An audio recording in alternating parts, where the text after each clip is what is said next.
Well, good evening, and I am Sid Batts, and welcome to First Presbyterian Church here in Greensboro, and thank you, Marjorie. And Marjorie's done a great deal of work to get us ready for this evening. Imagine that you are on a summer vacation, you're in the mountains, and it's late at night, and your husband or your wife says to you, can I read you something? And this is what I read to Kathy. For most of us, this relationship with money is a deeply conflicted one. And our behavior with and around money is often at odds with our most deeply held values, commitments, and ideals, what I call our soul. Well, that's because I had been reading The Soul of Money, and I was just so taken by the way Lynne talks about money and who we are and what our purpose is with it, that late on a summer night in the mountains, Kathy obliged me to let me read to her several pages from the Soul of Money. We are thrilled to have Lynne Twist with us tonight. She's a global activist. She's a consultant, a speaker, an award-winning author of The Soul of Money, and she has dedicated her life to global initiatives that create a sustainable future for all.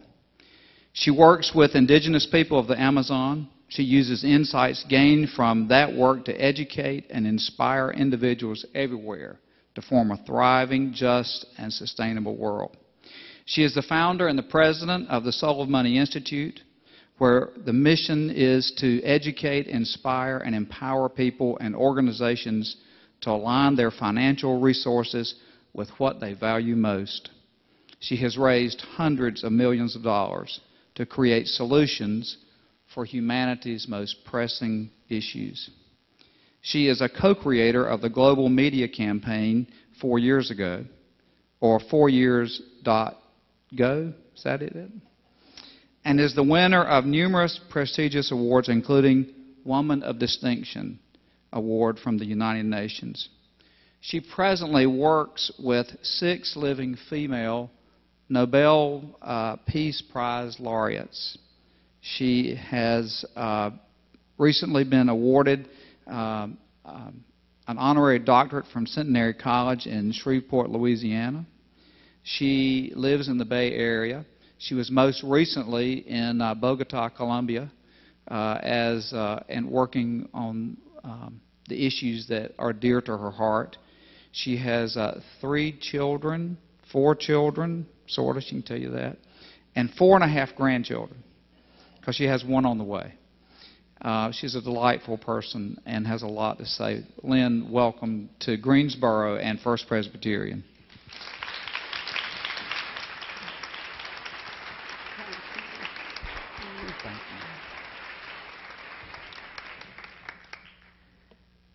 Oh, my microphone is already falling off here. Excuse me. Get it back on my ear. So, thank you so much, Dr. Batts, and thank you, Jane Trevey, who really made it possible for me to be here.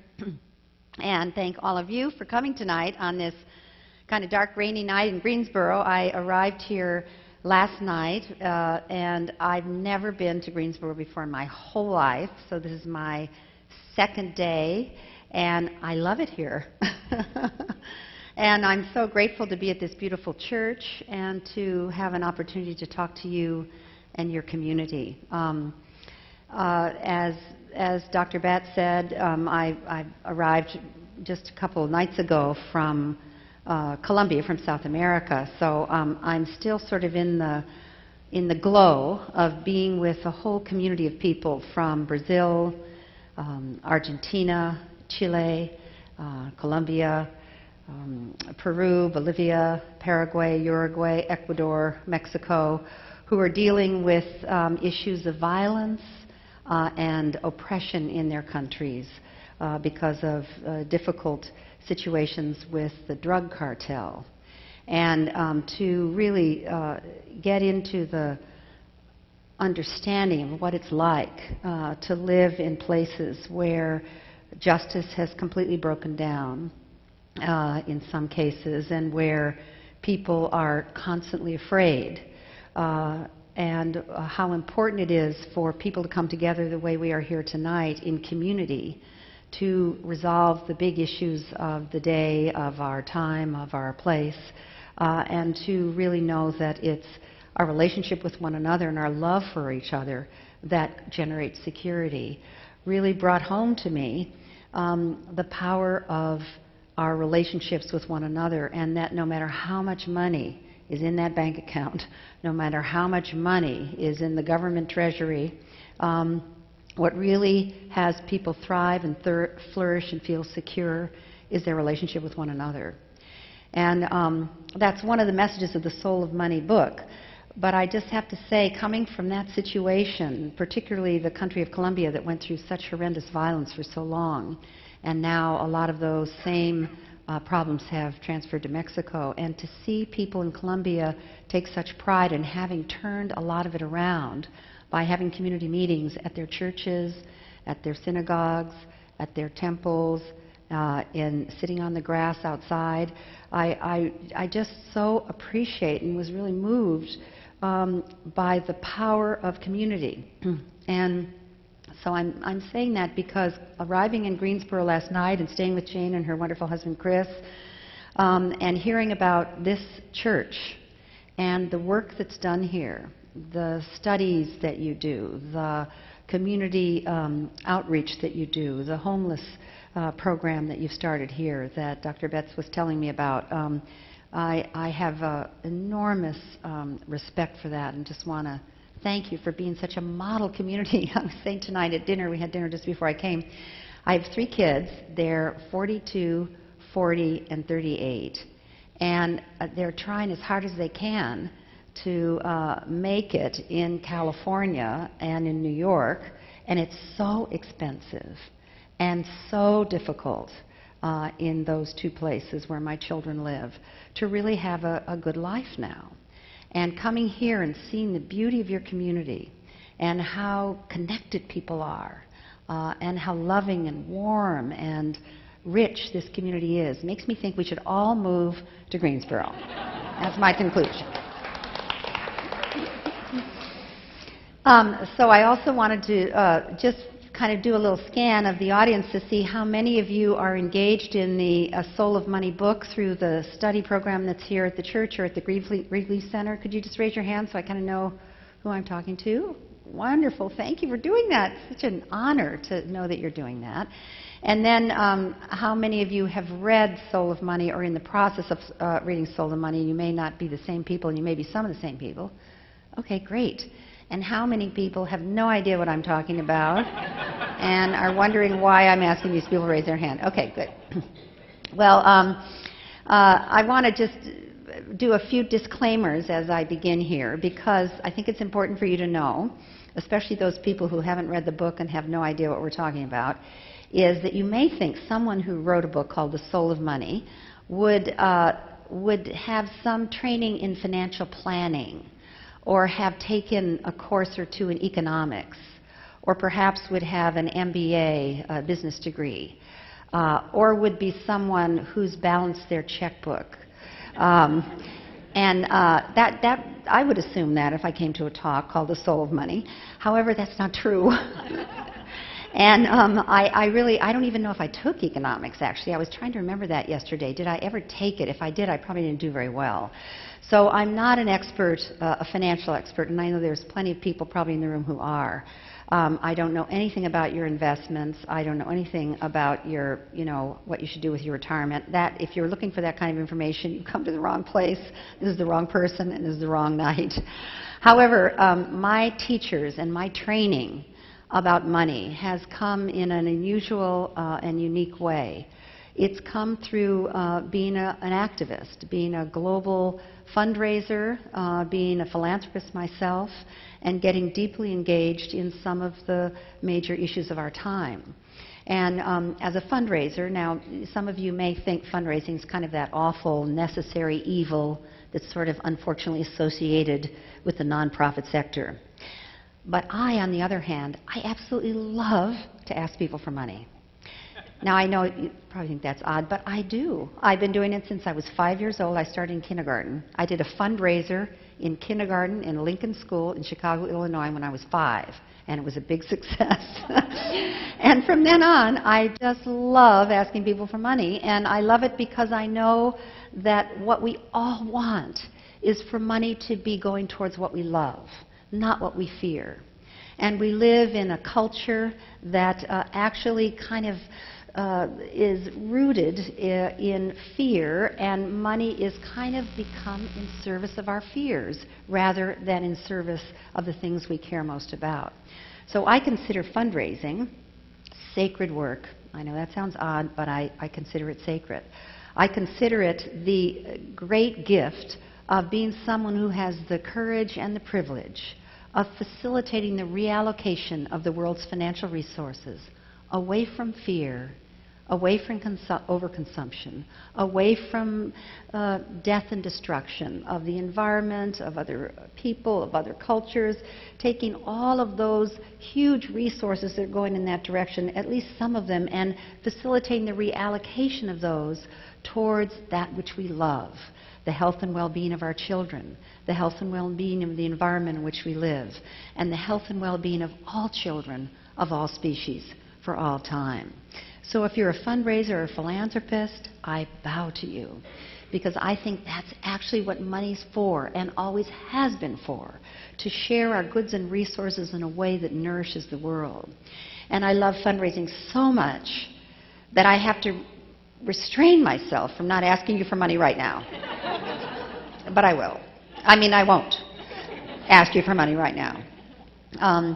And for me, that whole path of being a fundraiser and organizing fundraising all over the world, I worked for 25 years for the Hunger Project, working on ending hunger and poverty, which gave me the great honor of working in 50 countries on earth, many of them in sub-Saharan Africa, places like India, Bangladesh, Sri Lanka, Nepal, Ethiopia, Namibia, Botswana, Senegal, Ghana, beautiful, remarkable places with amazing people who thought that the money was somewhere else, and who thought that they had to get it from the World Bank or USAID.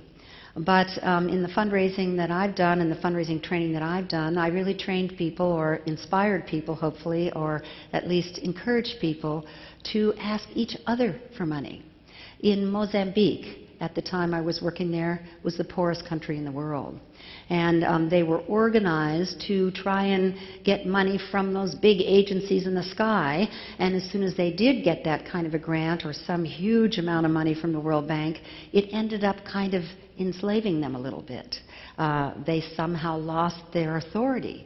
They were, in many cases, and not always, sometimes a little weakened by that relationship rather than strengthened. But in the work that I've done in many countries, one of the things that I'm most proud of is having people find their own wealth. It may be different on the balance sheet what the Mozambicans or the Ethiopians can raise from each other, but what happens in their heart when they're funding their own work, when the majority of the money or the majority of the donors are people in Ethiopia, they discover that they do have something to give, and it is in their hands, and that they can heal their own culture and society. So I have had the great privilege of learning about money from people that you and I might call poor. In fact, people that I used to call poor. And I don't use that label any longer for human beings.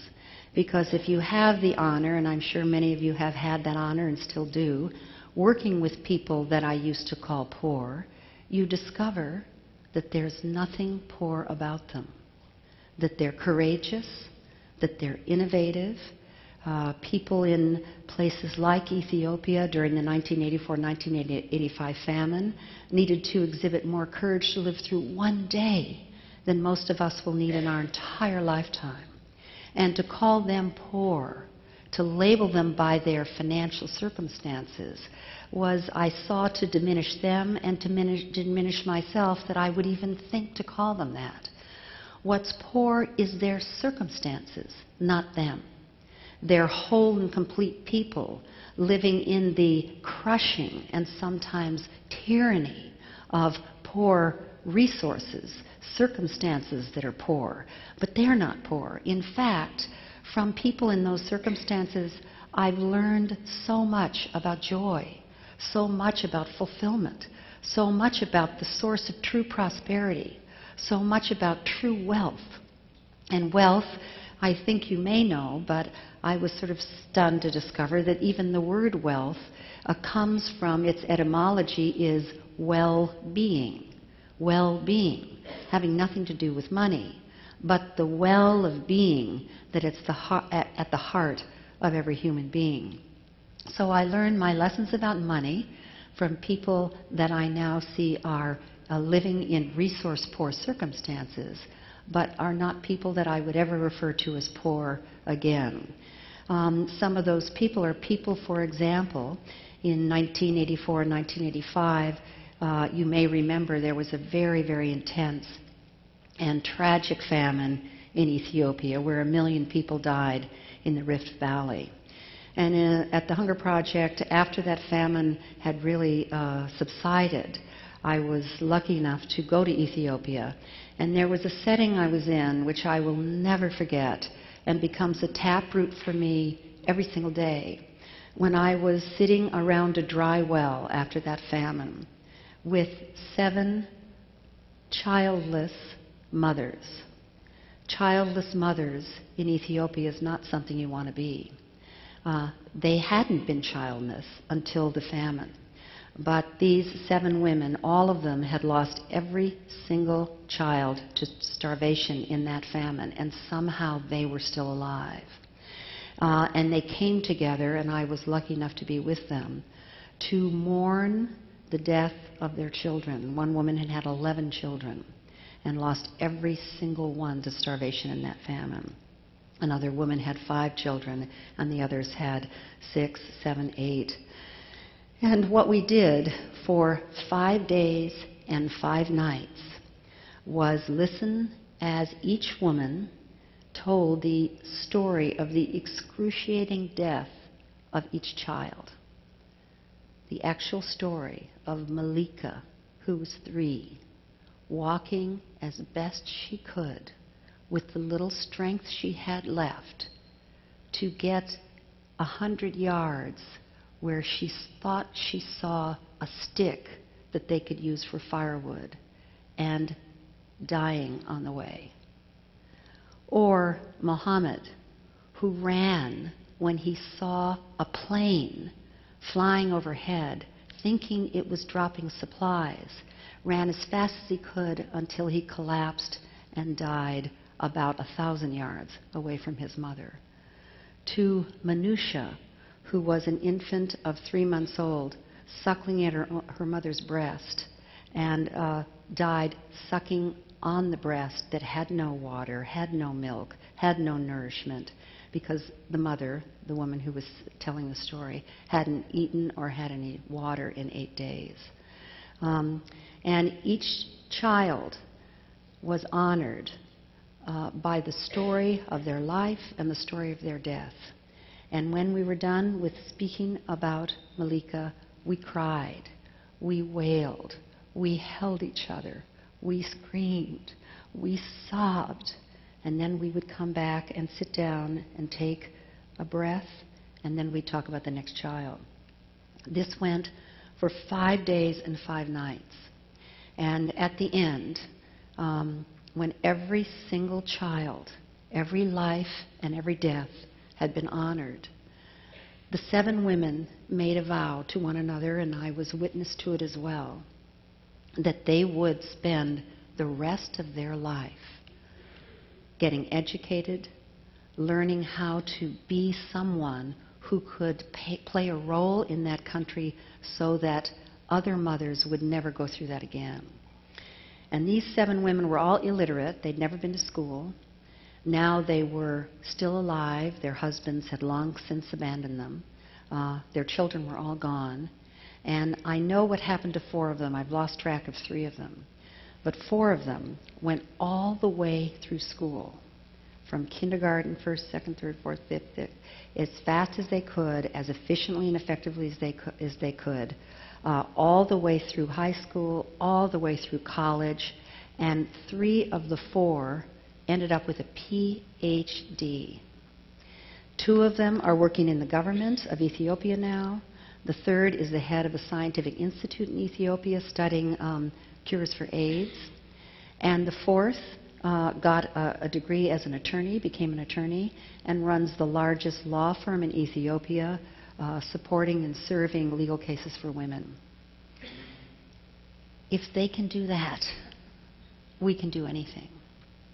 And how that happened was right after that, right after being with those women, I was so moved by the vow they made at the end of that process, and so emotionally exhausted from being in the presence of their stories and then being in the presence of their enormous commitment and strength, that I went back to the United States filled with admiration and respect for them, and knowing I would never call someone like that poor again, because the strength, the resilience, the commitment, the courage that they exhibited in making that kind of vow was beyond anything I could have imagined.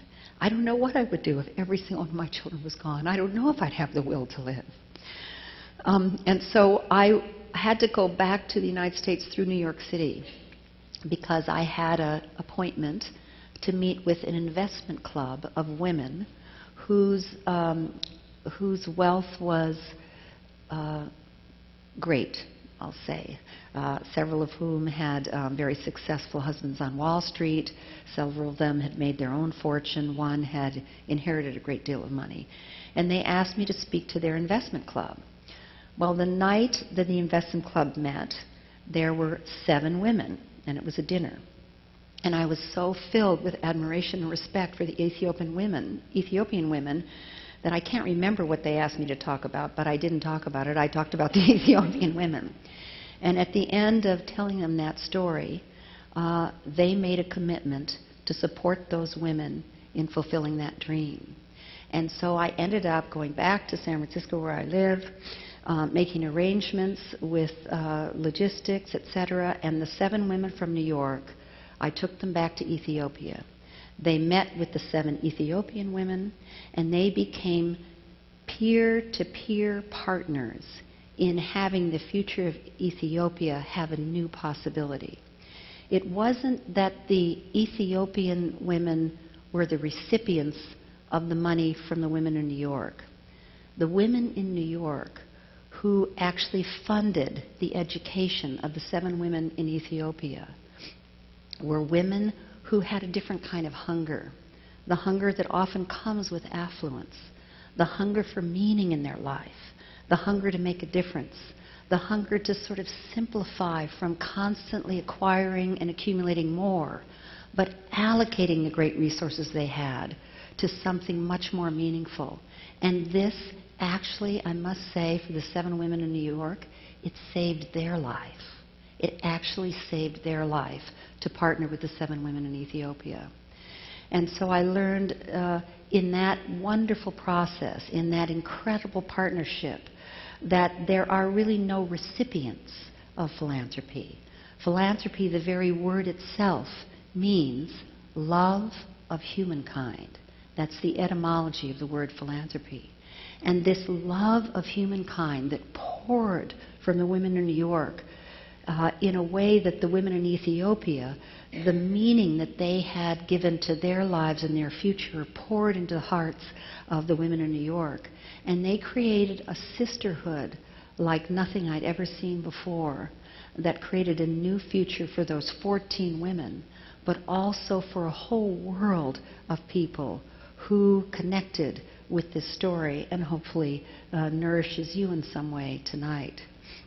So when I say I've learned my lessons and gotten my training from people I used to call poor, I've also gotten my training from people that I used to call rich. And I don't label people rich or wealthy any longer either, because it does the same disservice to a human being to label them by their financial circumstances. That is not who we are. Even people who've accomplished great accumulation of wealth, that's not who they are either, or who we are either. We are whole and complete people living in the flow, and sometimes even for some people, the tyranny of more resources than we could have ever dreamed of. And having worked with a lot of wealthy families in their philanthropy, I've also learned that sometimes great wealth can have its own misery, can have its own dark side, can have its own loss of soul. And so to have this kind of an experience of having the opportunity to be a fundraiser, working with some of the most resource-poor human beings on earth and some of the most resource-rich human beings on earth, and seeing that we're all the same. We're whole and complete people living in the ebb and flow of circumstances. And if we define ourselves by our financial circumstances, then when they're threatened in any way, we think it's threatening to who we are, if we think that's who we are, rather than knowing that those circumstances will always ebb and flow, and that we're whole and complete no matter what. So in this wonderful journey of being a fundraiser, being a philanthropist, being an activist, these have been my great teachers. And the most recent chapter of my life, I'm working with indigenous peoples of the Amazon. And that was a surprise to me. I didn't know my life would take me there, but it did, and there I am in the Amazon working with people who don't even know what money is. They've never seen it. They don't understand it. To them, they say, well, you can't hunt for it, you can't fish for it, and you can't eat it. Why would anybody want it? For them, it's totally mysterious. Here they are living in the Amazon rainforest. They have everything they need around them. Their security is in the community. Their ethic is the good of the community is the highest ethic, and the good of the individual is only possible if the community is healthy. We kind of do it the other way around. We individuate, and we hope that our individual accomplishments will benefit the community. But peoples of indigenous tribes, particularly the Amazon, their ethic is kind of the other way around. So it's an interesting way of looking at life, that their total security, since they don't use money, and they don't store anything, and they don't accumulate anything, that's just not part of their way. In fact, I've learned recently that if someone accumulates or takes more than they need in the Achuar culture, or the Shuar culture, or the Shiwiar culture, or the Kayapo culture, these are cultures, tribes, nations in the Amazon, they bring everybody together because for them that's a sign of mental illness. No kidding. So the community comes together to see how they can help this poor person who's taken more than they need. There must be something terribly wrong with them. So it's very interesting now that that's the next chapter of my life, to work with people who don't even know what money is and are now having contact with the outside world. And you have contact with the outside world, you've got to understand money. And so they're very, very eager to understand what is all the fuss about, this stuff that they made up called money, those people, that they seem to be totally devoted to as if it's some mysterious God in the sky to which they need to worship and bow and organize their entire life around. So for them, it's kind of like strange. And I love that because it allows me, and hopefully through me sharing that with you, to take a kind of a fresh perspective and look at money newly, as if you didn't know it existed through their eyes. And it's when you step out of your own worldview into a worldview that's completely different, that's when you can see what your worldview is. 'Cause once you're inside of it, you kind of can't see your own eyeballs. But if you can step out of your own culture, you can see it. And so I've really gotten a whole nother wonderful set of insights about money from indigenous people. So that's a long way of telling you that I didn't go to business school and I don't know anything about economics and that I can't help with your investments. But I have a whole kind of deep reverence for money as an expression of who we are, rather than something we need to distort ourselves or rearrange ourselves to chase. And I think it's important to realize that it's sometimes hard to see this because it's the water in which we swim. But we live in a very, very intense commercial and consumer culture. And it's probably more intense than we can even know. There's almost a tyranny to it. We have thousands and thousands and thousands of messages that we receive every single day telling us we don't have enough of this, we're not tall enough, we're not thin enough, we don't have enough hair, we don't have enough time, we're not enough of this, there's not enough of that, we need more of this, we need more of that. I like to say and kind of tell a tale on myself and maybe some of us here that most people wake up in the morning and the first thought they have is, I didn't get enough sleep. It's kind of like a first thought at the day. And it's kind of an automatic pilot way of looking at life, because I really believe we sort of are wearing a helmet on our head that we forgot that we put on there, or that we forgot we have. And it's a way of seeing the world, an unconscious lens that tells us there's not enough of anything and we've got to get more. And it's a kind of an unconscious, unexamined set of assumptions that we're swimming in. And those of you who are in the Soul of Money course have probably talked about this quite a bit, but just to repeat for those of you who aren't involved in that, I really think that there's a kind of cultural lie that we tell around money that's kind of gotten all over us. And we invented money, really, and we kind of forgot that we did. I mean, sometimes it seems more real than trees and grass and the sky. But if you think about it, pennies do not rain from heaven. Money does not grow on trees. And it's something we made up. And in a way, we're kind of at the effect of our own creation. Money was invented 4,500 years ago, and it was very simply invented, money historians say, to facilitate the sharing of goods and resources.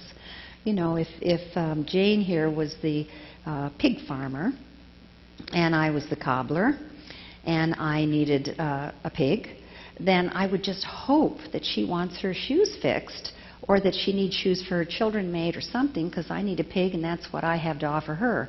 But if she says to me, no, I actually, my shoes are fine, my kids have shoes too, I don't really need any shoes, then I would need to kind of figure out what she needed. And maybe Donna over here is the corn farmer, and so I'd go to Donna and I say, do you need anything done for your shoes? Do your kids need some new shoes? Because I'm a really good cobbler. And she'd say, well, as a matter of fact, I do. I'll give you some corn and you fix our shoes. So she gives me corn, I fix her shoes. Then I go to Jane, I give her corn, she gives me a pig. Yay, I did it. But it got really complicated. So we made up money. And that's kind of a dorky little story, but that's exactly how money got created. And 4,500 years ago, it was really kind of simply to facilitate our capacity to share our goods and resources and our treasures with one another, our time, our talents with one another.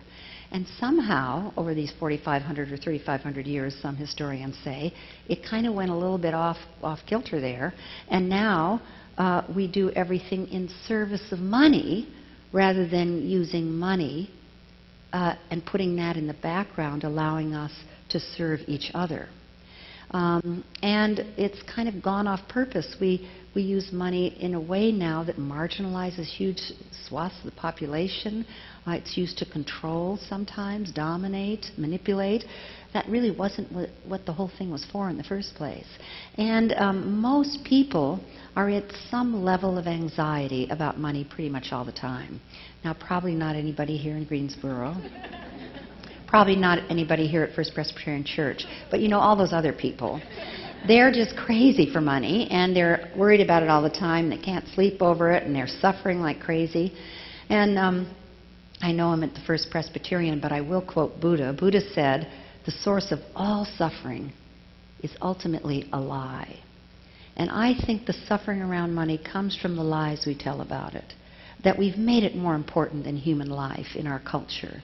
Now, nobody in this room would say money's more important than human life to you, or to me, or to anybody in this wonderful church, or in this community. However, if you look at the way we behave, even the best of us, if you think about it, we won't talk to somebody for 5, sometimes 10 years over a money issue. That says money's more important than that relationship, that behavior. Or we won't talk to an ex-wife or an ex-husband or a parent if we got cut out of the inheritance or something. You know, we all know that that does happen. It seems totally legitimate, and it kind of says that in this culture, money's more important than that relationship, or money's more important than even human life in some cases. We will cut down a rainforest for money if it's lucrative enough. We will pollute a river or pollute the air we breathe for money. If it's lucrative enough, we'll find a way to look the other way. Now, nobody in here would do that, but it is being done, and we all know it. And that's actually even kind of legitimate still, becoming less legitimate.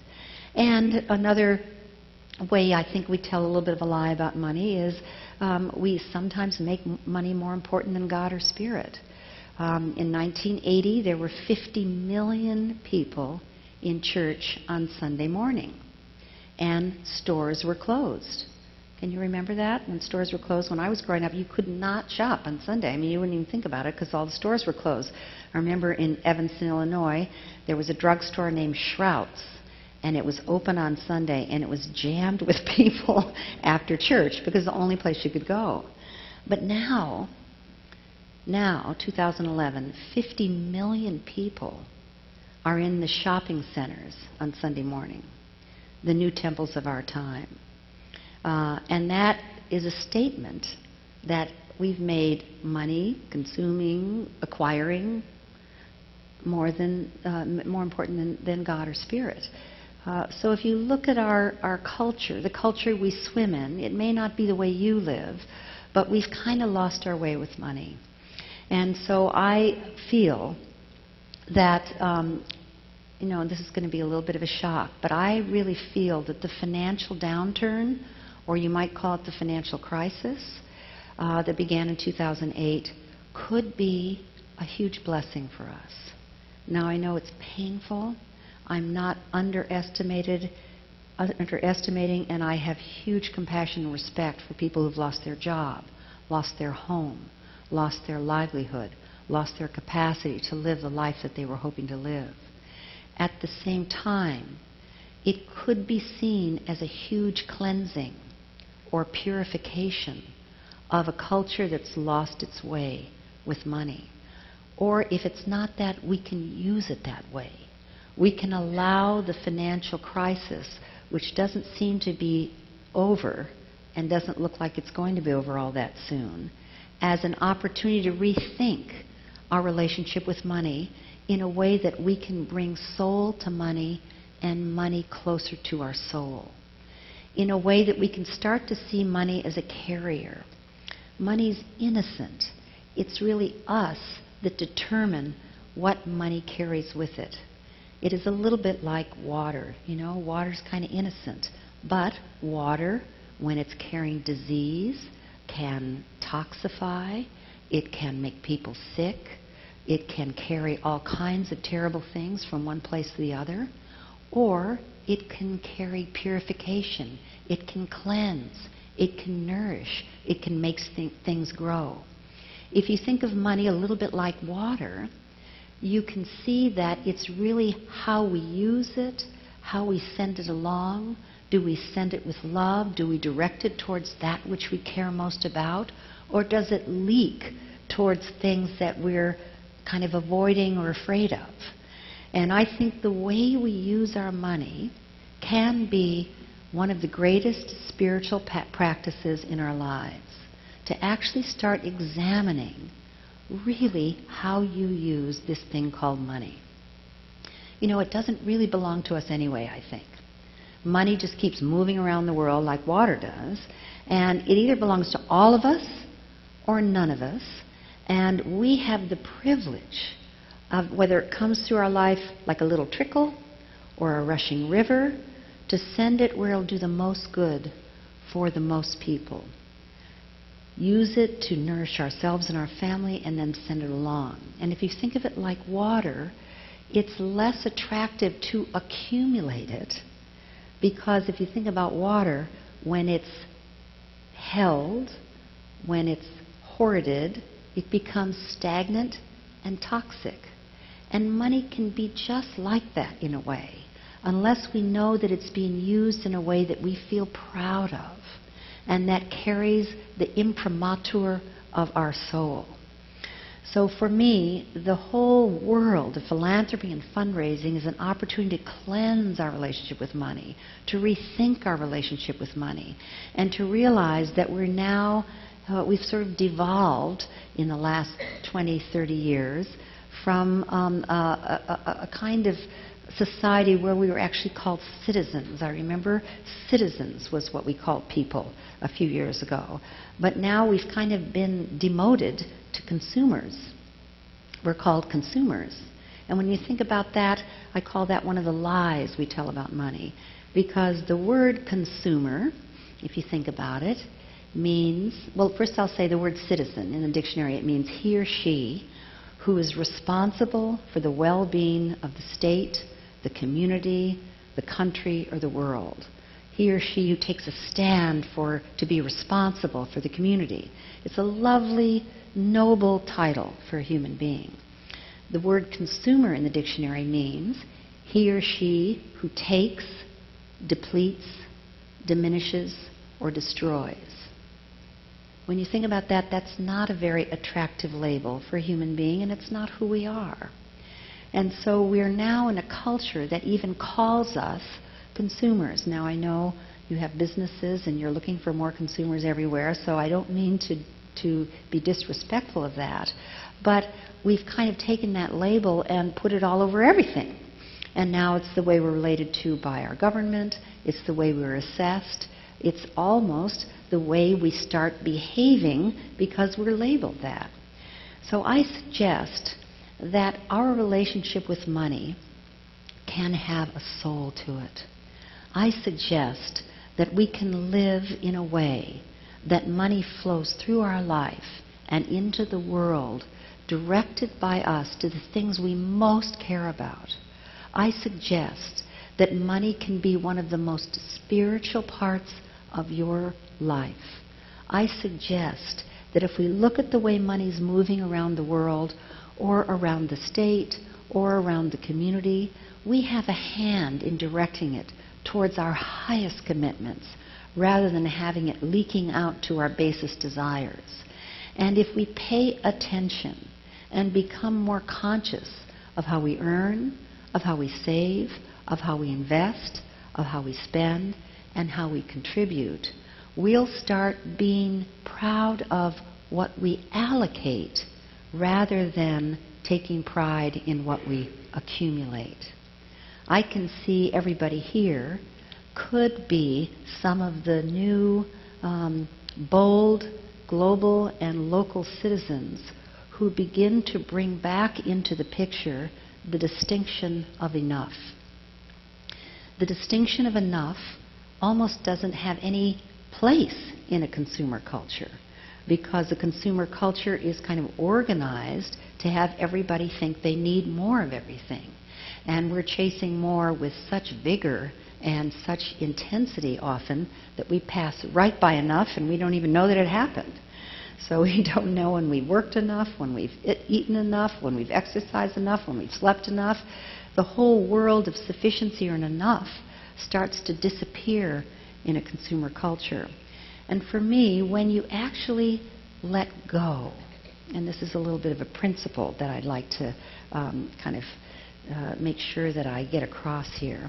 I've invented this thing called the principle of sufficiency, and I don't know if you can invent a principle, but I'm the speaker, so I'm going to say I did. In studying this mindset of scarcity in which we're caught in the consumer culture, I've discovered if you clear that away, if you kind of let that go, if you liberate yourself from it, even for a moment, what you see is something quite remarkable, and that is enough. Enough. That's an incredible thing to see that you have enough. It's almost hard to comprehend that. So I say that the principle of sufficiency or enough is this. If you let go of trying to get more of what you don't really need, it frees up oceans of energy that was all caught up in that chase to turn and pay attention to what you have. When you turn and pay attention to what you have and nourish it and make a difference with it, it expands before your very eyes. And I'll say that again. If you let go of trying to get more of what you don't really need, which is what our commercial consumer culture sort of demands that we chase more of, it frees up all kinds of energy to turn and pay attention to, notice, nourish, and love what you have. When you pay attention to, nourish, love, honor, and make a difference with what you have, it expands before your very eyes. Another way of saying that that's a little shorter is what you appreciate appreciates. What you appreciate appreciates. So I've come to see that this distinction of sufficiency, which was a revelation to me, and it's a little bit different from abundance, by the way. Sufficiency is having your needs met over and over and over and over again. And I actually think that's the way life is. Only we don't notice it because we're clamoring for more. And sufficiency is really not an amount of anything. I know that's sort of a surprise too. What I'm talking about is not an amount of anything. It's a way of being.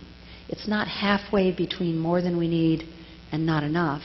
It's a way of seeing the world, appreciating how brilliantly, how beautifully, how magically, how gracefully, and how blessedly our needs keep being met by this extraordinary universe and by God. And that experience puts you in a state of absolute gratitude all the time. So this experience of enough is different than abundance. Abundance in a mindset of scarcity ends up being more than you need, which goes into excess storage and ultimately landfills. But there is a route to what I call true abundance, and the route is through the exquisite distinction of enough. I don't think you really get to abundance, true abundance, through the doorway of more. The doorway of more will always give you lack, ultimately, and then you need more again. And then you go for more, and it leads you ultimately to lack, and then you need more again. But true abundance, I think, is available through the exquisite distinction of enough or sufficiency. And when you're really in touch with that, that grows and overflows into an experience of deep abundance. And that's true abundance in my view. So I'm going to tell you kind of one more thing from one of my great teachers. He's not a Presbyterian, sorry about that, but he's really cool. And his name is Brother David Steindl-Rast. He's in his 80s. He's a Benedictine monk. He goes into silence for sometimes a year or two or 3 at a time. 3 years at a time. He was in silence once. And he's a very, very wise man. He's also studied Buddhism and lots of disciplines. And he was in silence for 3 years out in Big Sur. And after he was in silence for 3 years, he started visiting some of his friends, because when he comes out of silence, he's got a lot to say, I'll tell you that. And so he came out of silence, and he ended up visiting me at my home. And, you know, he's a huge figure for me, just as like, you know, Mother Teresa on steroids, Brother David is for for me. And so he's standing at my door. I couldn't believe Brother David. I've read all his books and just love him. He wrote Gratefulness is the Heart of Prayer, is one of his books. And he also has a website called gratefulness.org. And Brother David, just to say a little bit about him if you've never heard of him, is the greatest living scholar by many people's standards on gratefulness. That's his deal, gratefulness. And he's a wonderful, wonderful monk with no possessions who just lives in permanent gratitude and writes about it, talks about it, has this wonderful website, goes all over the world and spreads gratefulness. So there he was, sat down in my living room. He'd been in science for 3 years. He had all this good stuff to say. And at one point, he took a little break, and I asked him a question. I said, Brother David, what's the difference between gratitude and gratefulness? And he said the coolest thing. He said, Lynn, gratitude has two great branches. One is gratefulness, and the other is thanksgiving. Gratefulness is the experience of life when the bowl of life is so full that it's almost overflowing, but not quite. The bowl of life is so full that it's kind of bowed at the top, but not yet dribbling over the edges. And that's the experience of the great fullness of life. And when you're in the great fullness of life, you're one with God, you're one with the universe, and there is no other. And it's so exquisite that the bowl of life overflows, and then you're in the other branch of gratitude called thanksgiving. And when you're in the branch of gratitude called thanksgiving, the bowl of life is like a fountain. It's overflowing, and you're so grateful that there's an other, because all you want to do is give and serve and contribute and love. And that's so fulfilling that it puts you in the other branch of gratitude, the great fullness of life. And you're one with God, and there is no other, and the bowl of life is so full, etc. So Brother David, he lives in the two branches of gratitude all the time. And one of the things that I really got from him is that's a perfect metaphor for sufficiency, having your needs totally met by the universe over and over and over again, and really paying attention to what you already have and making a difference with it. And that leads you to true abundance, which is the overflowing bounty, blessing, beauty of life, where all you want to do is give and serve and contribute and love. And so these two branches of gratitude, I think, are available to everyone at every moment, no matter what your financial circumstances. And I have seen in the faces of people who are hungry, in the faces of people you and I would call poor, that huge beauty of the two branches of gratitude, no matter what the circumstances. And I know that's available to every single person in this room and everybody who's not in this room. And that our needs are brilliantly and beautifully met by the universe if we pay attention to what we already have and make a difference with it. So I'm going to give you one quote from this wonderful book, The Soul of Money, on page 241, from Hazrat Inayat Khan, who's also not Presbyterian. Sorry about that. He's a Sufi, but he's still a wise man. He said this cool thing. I asked for strength, so God gave me difficulties, which made me strong. I asked for wisdom, so God gave me problems, which I learned to solve. I asked for prosperity, and God gave me a brain and brawn to go to work. I asked for courage, and God gave me dangers to overcome. I asked for love, and God gave me people to help. I asked for favors, but God gave me opportunities. I received nothing I wanted. I received everything I needed. Thank you.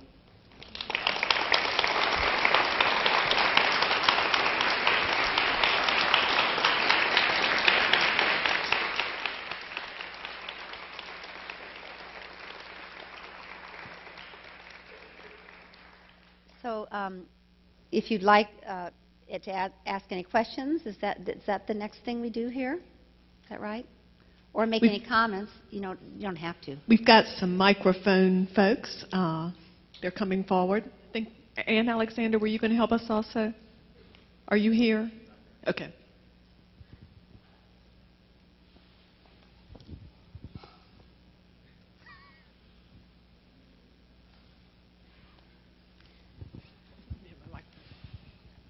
If anyone does have a question they'd like to ask, if you just raise your hand, one of our roving mics will come to you so that everybody can hear it. Have I left you totally speechless, or?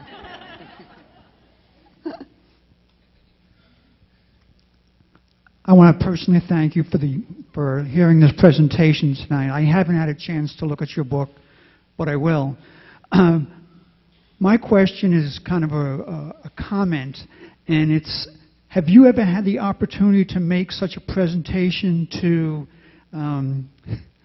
a group of elected officials or or power brokers, as financial power brokers in the United States, anywhere in the United States? Well, thank you for that wonderful question. Well, I'd really like to, actually, but I did do it. There's several places where I have done. I spoke to some members of the Senate. I've spoken to the UN. I kind of couldn't do it quite the way I'm doing it with you. You have to be a little bit more, I don't know. I couldn't be as straight as I wanted to be just because of the circumstances. But I've had that opportunity. I speak with financial planners. I talk with, I've done some events on Wall Street, actually, if you can believe that. Not demonstrating outside, but inside. But I will tell you a story because your question gives me the opportunity to tell a story that I love to tell. When I first wrote The Soul of Money, it was so hard to write a book for me. I'm not a writer. I can talk, obviously, you can see that. I could talk a blue streak. But writing, it was like, what do you do? How do you start? And if you write it down, does that mean it's true? And oh my God, and will anybody ever read this? And so it was not exactly my forte, writing. But when I finished The Soul of Money, I was so relieved. I thought if one person reads this, it's going to be really, I'm going to be so thrilled. And then people did read it, and it was kind of exciting. And about 3 weeks after it was published, I got a call from Deepak Chopra. I mean, he called me. I didn't call him. I mean, not that I would even know how to, but he called me. He was actually on the phone in my ear. I thought it was a joke. And he said, I just read your book, and I'm doing a book event in New York City the same time that you're going to be there on your book tour. And it's my 41st book he threw in there. And I know it's just your first. But I would like to do a book event with you. And I was just like, I thought, this has got to be a joke or something. But of course I said, yes, I'd love to do that. And so when I got to New York, I mean, I did a little book event at a bookstore, and he did a big book event at a big bookstore. But then this was a private book event that he'd set up with some of his big followers, in New York, some of the very wealthy people. Most of them were kind of Wall Street-y type people. They're very, very major investor people. And it was at the penthouse of a building, an apartment building that had 75 stories. I mean, I'm not kidding. And these people lived on floors 74 and 75. They had both floors, the whole thing. So they had they had a little cash, let's put it that way. And he's so eloquent, and he's kind of like one of those people you push B7 and a talk comes out. It's like, and it's perfect, and it's brilliant. And I was so nervous. And he went first, and then I went second. And I told a story that's in my book. I was so nervous, I didn't really know what I was going to say. I had 20 minutes. I told a story that's in my book that some of you may remember about a food executive who made a contribution to the Hunger Project of $50,000. And the same day I went to Harlem and really got a great teaching from an African-American woman in a church basement named Gertrude, who gave $50.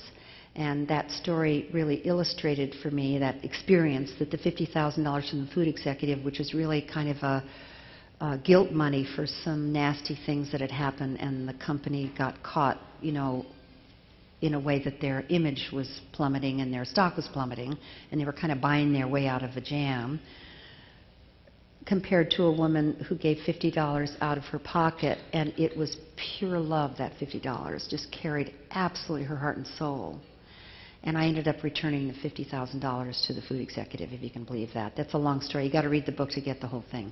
But anyway, I told that story to these Wall Street people. I have no idea why I picked that story. It was just the total wrong story for them, because they were, I mean, I don't know, it was just the wrong story. And it didn't seem like it would have any relevance to their life. But it's a story that illustrates that money's like water, and it actually carries people's love, or it can carry people's greed, their prejudice, or other things. And in this case, the $50 carried love and commitment, and the $50,000 carried something else, so I returned it. Now, I don't recommend, if you're a fundraiser, returning $50,000 from anybody ever. I've learned how to launder money. You can put it, and you can light a candle and forgive it, and say it's okay, wherever you came from, we're gonna help you cleanse. Please don't take it that way. Anyway, so I told that story, and I thought I've really blown it with these people, because they were all kind of like, the men, they all look like George Hamilton. You know that actor who's sort of like this? And he's always a little bit tan, not too tan, but just right, and his hair is just the right gray, and it's never too long, it's never too short, and he wears, Xenia suits, and he looks, the men, they all look like they were about to merger and acquisition something. And then their wives, or their girlfriends, I'm not really sure, but these women were so drop-dead beautiful. It was hard to talk to them. And then I told this story, which was a lovely story for some crowds, but just the wrong story for them. So I thought I totally bombed with Deepak's crowd. So I couldn't wait to get off stage. Not that there was a stage, I stood up in this beautiful living room. But I couldn't because, Deepak said we would sign books later, and he wanted me to meet all these people. So I felt like I was this big. And when I was done, I was sure I'd totally blown it. And then I heard my name behind me, and I turned around, and these 3 Wall Street, very, very handsome and very dashing men were walking towards me. And I had noticed them when I was talking. They sat together. And they came towards me, and the George Hamilton-y kind of one in the middle, he was the spokesperson. He said, "We want to talk to you, privately." And my heart started pounding. And I thought, they're from the mafia, they're going to kill me.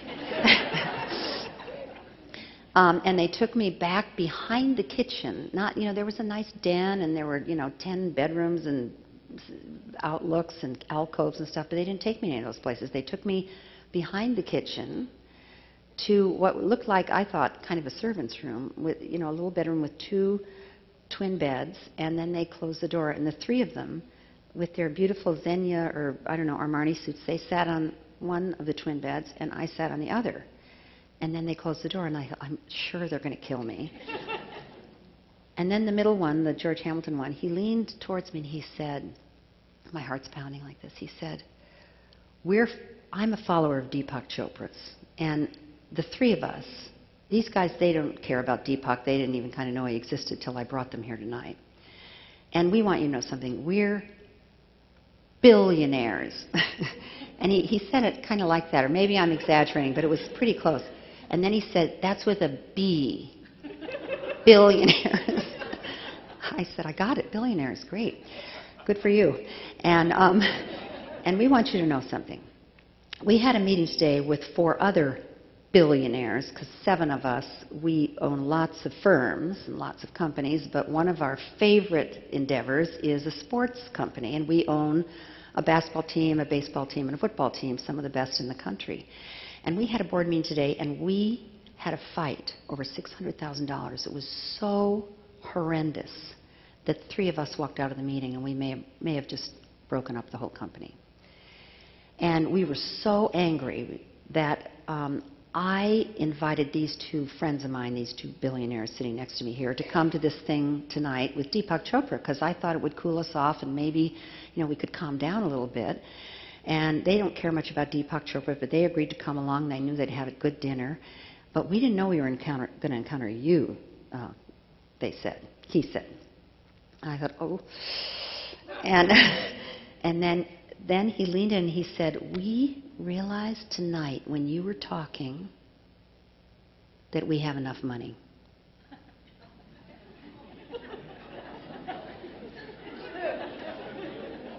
And we never realized that before. And we've never done any philanthropy, not any of us. we thought people who got involved in charity were kind of weak and wimpy and couldn't make it in the real world. You know, we buy tables at the Met and at the, Museum of Modern Art, but that's different. People are asking us for money all the time. We just don't care. But tonight, for some reason, we were just talking about it, we compared notes with each other, and we've all agreed to give Deepak Chopra for his new initiative more than $600,000. And we're not really sure how that happened, but we think it had something to do with you. And we'd like you to come back and work with us, because we want to start getting involved with philanthropy. And we're going to actually turn our lives into something a little bit more meaningful than accumulating more money. We've got more money than we could possibly spend this lifetime. And please come back and help us set up. We each want to set up a foundation. So I have worked with these 3 people now. The middle guy, the handsome one, he had 4 ex-wives, get this, and 2 daughters who didn't speak to him. None of those people spoke to him, these 6 women. He started a foundation to empower women, and he put his 4 ex-wives and his 2 daughters on the board, and he's healed the whole thing. He's totally transformed, I'm not kidding. And he has so much, he has more money than God, pardon me, God, but he is just filled with joy, and he's healed these relationships. One of the other ones started an eco-city, building an eco-city from scratch. The third one has created a foundation to foment and foster positive media instead of negative media. And these guys are having the time of their life. So I'm so glad you asked me that question so I could tell you that story. It's one of my proudest accomplishments.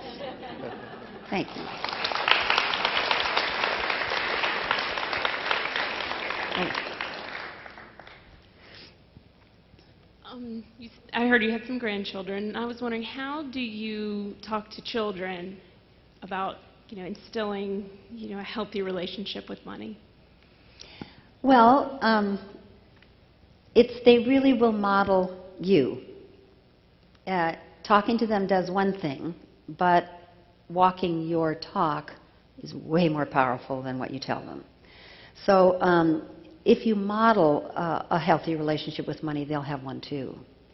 And that's true of all things with kids. I'm sure you know that. But so we do, I'll just give you some ideas. What we do, we gave our children Thanksgiving, depending on how old they are, sometimes $500, sometimes $1,000, sometimes $200, sometimes $100. Now I've given my grandchildren money. That Thanksgiving assignment then is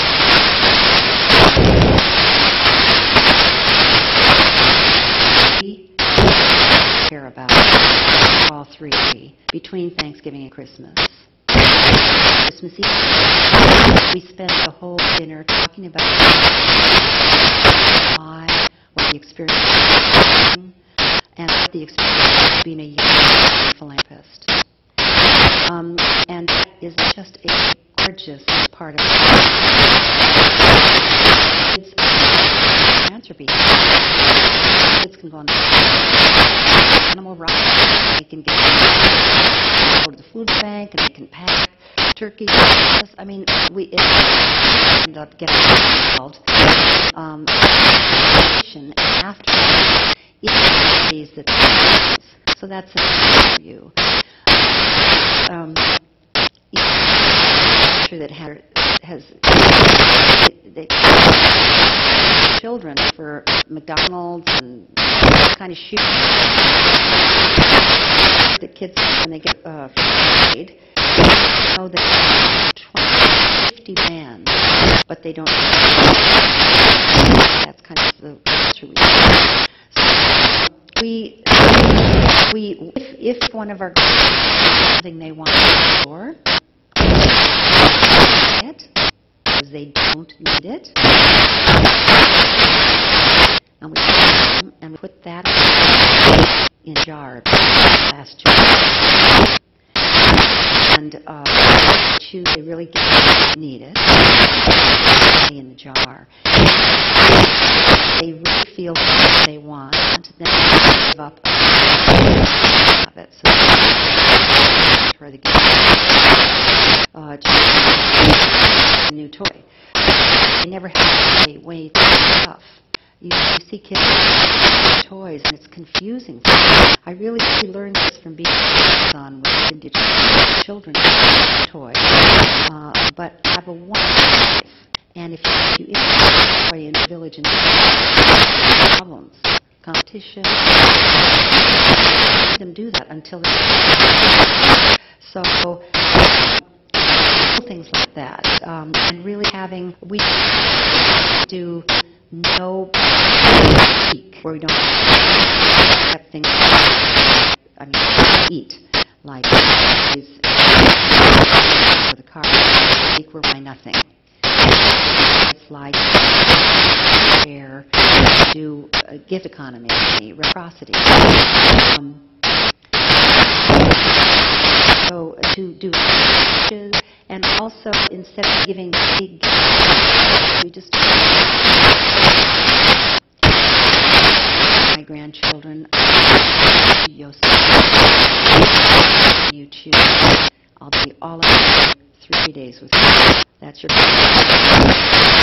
and another like it's not that we never buy those things for them. Think about what they want. Also do the dinner for cook or dinner at the house. We'll cook, bring the food, we'll pay for it, we'll clean Saturday to I mean, there's so many ways to show your love than to buy something. Demonstrating that from stuff, but from time to time, value doing love for yourself or love for others. It's really a beautiful creative area. Financial to find and have value as well, knowing that it's important. Thank you.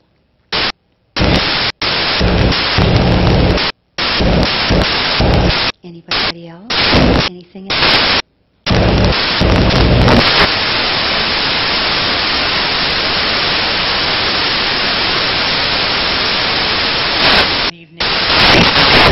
We're so on target where we're going and going on next. I almost didn't come. Oh. Thank you. And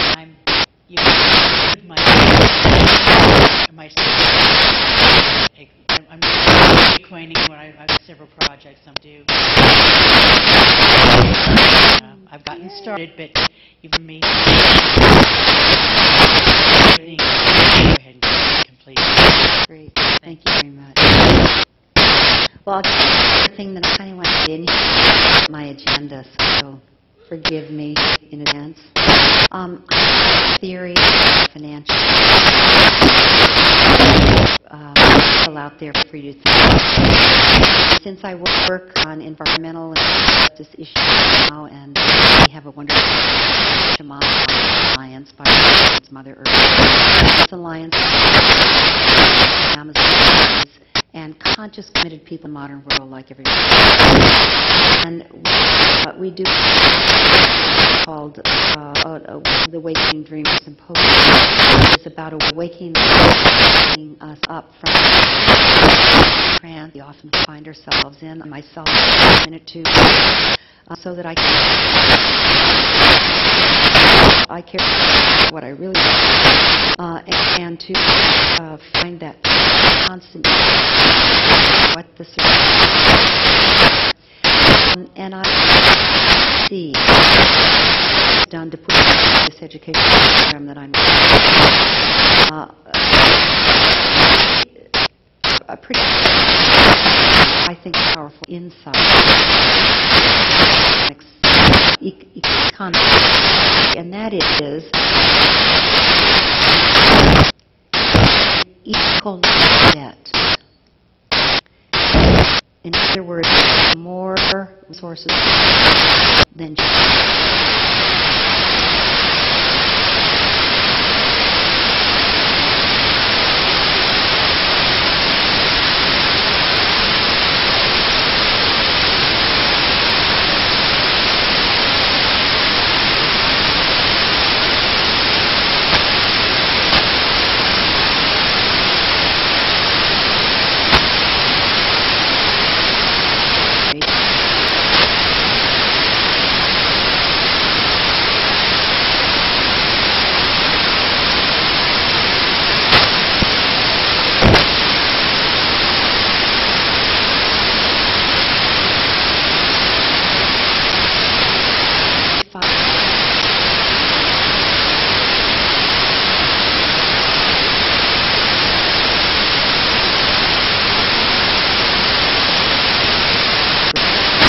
itself in the economy.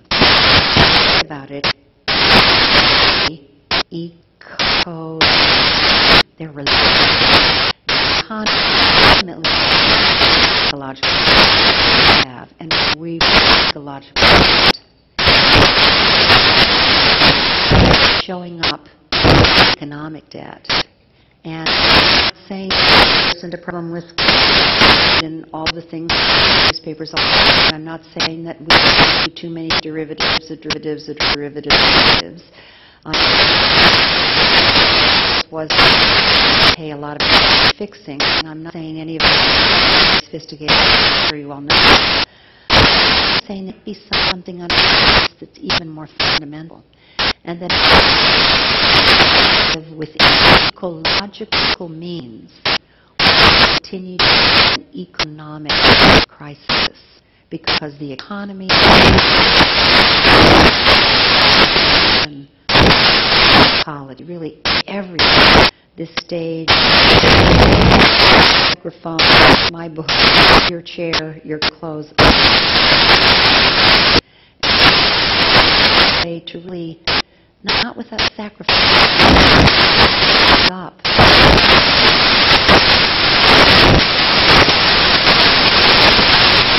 And being, living a more lighter on this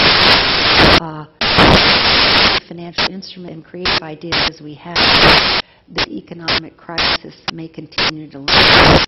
So in this case, it would be the waiting for that will give us, because it's got faith in a way that we can't quite figure out what to do about it. Maybe that has more to it than we've had. So I like as a and people in the city and this church are the finest I've ever met. In the day before, warmly welcome. People are so in tune with the right values that are really meaningful, and coming here with Jane has also really, really inspired me to see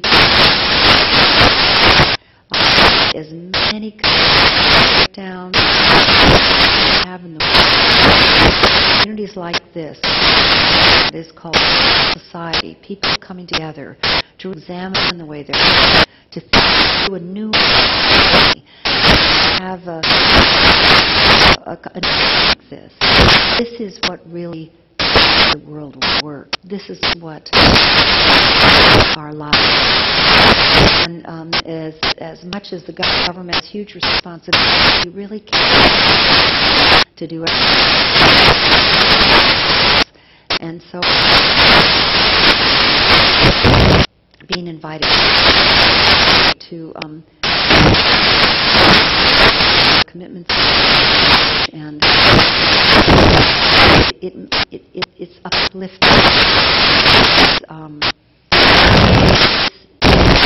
Kind of. So thank you for having me here, for groups, and for those. I hope you join those studying in this church. Buy the book and so work together and very much.